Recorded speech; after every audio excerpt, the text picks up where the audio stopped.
নমস্কার, নিউজ ভ্যানগার্ডের পর্দায় আপনাদের প্রত্যেককে স্বাগত জানাচ্ছি। এই মুহূর্তে আপনাদের সাথে আমি রোজঙ্কিতা চোখ রাখছি এই মুহূর্তের গুরুত্বপূর্ণ সংবাদের দিকে। তবে প্রথমেই নজর রাখতেই হয় আবহাওয়ার দিকে, কারণ শ্রাবণের একেবারে শেষে কিন্তু বৃষ্টির ভ্রুকুটি আবারও পরিলক্ষিত।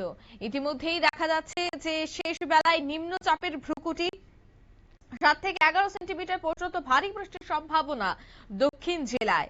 মেঘলা আকাশ এবং হালকা রোদের আলোতেই কাটবে সোমবার। বিস্তারিত সে বিষয়ে জানবো। টেলিফোন লাইনে যুক্ত হয়ে গেছে প্রতিনিধি শতাব্দী দেবনাথ। শতাব্দী, একদিকে শ্রাবণ মাসের একেবারে শেষের দিকে আমরা দাঁড়িয়ে রয়েছে, আগামীকাল রয়েছে মনসা পুজো।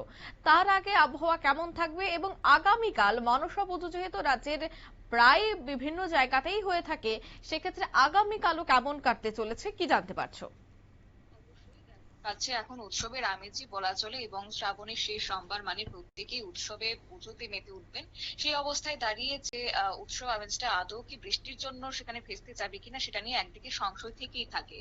অন্যদিকে আবহাওয়া দপ্তর জানাচ্ছে যে এই মুহূর্তে একটা ঘূর্ণাবর্তের প্রকৃতি রয়েছে উত্তর এবং পশ্চিম বঙ্গোপসাগরে, যার প্রভাবে তোমার পশ্চিমবঙ্গ উড়িষ্যা উপকূলে একটা নিম্নচাপ অঞ্চল তৈরি হয়েছে। আর শেষ আপডেট পাওয়া পর্যন্ত এই ঘূর্ণাবর্তটি সমুদ্র পৃষ্ঠ থেকে 7.6 কিমি উচ্চতাতে অবস্থান করছে।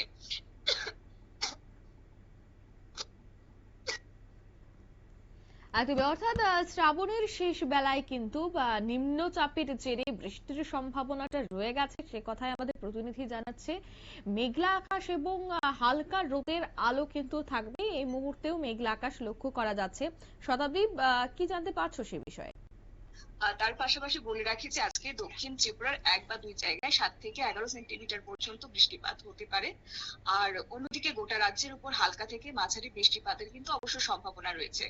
আগামী 24 ঘন্টাতে তাপমাত্রা ঊর্ধ্বমুখী থাকবে, 35 ডিগ্রি সেলসিয়াসের কাছাকাছি থাকতে পারে সর্বোচ্চ, এবং সর্বনিম্ন থাকার কথা রয়েছে 26 ডিগ্রি সেলসিয়াসের ঘরে।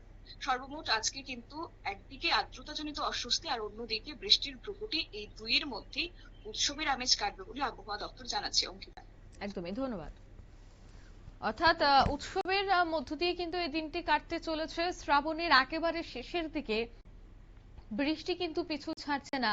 বৃষ্টি কিন্তু প্রায় সবকটি জেলাতেই ভারী না হলেও হালকা বা বিক্ষিপ্ত হতে পারে। তবে দক্ষিণ জেলায় ভারী বৃষ্টির সম্ভাবনা এই মুহূর্তে জারি করেছে আবহাওয়া দফতর। নিয়ে নিচ্ছি ছোট্ট একটি বিজ্ঞাপন বিরতি, সঙ্গে থাকুন।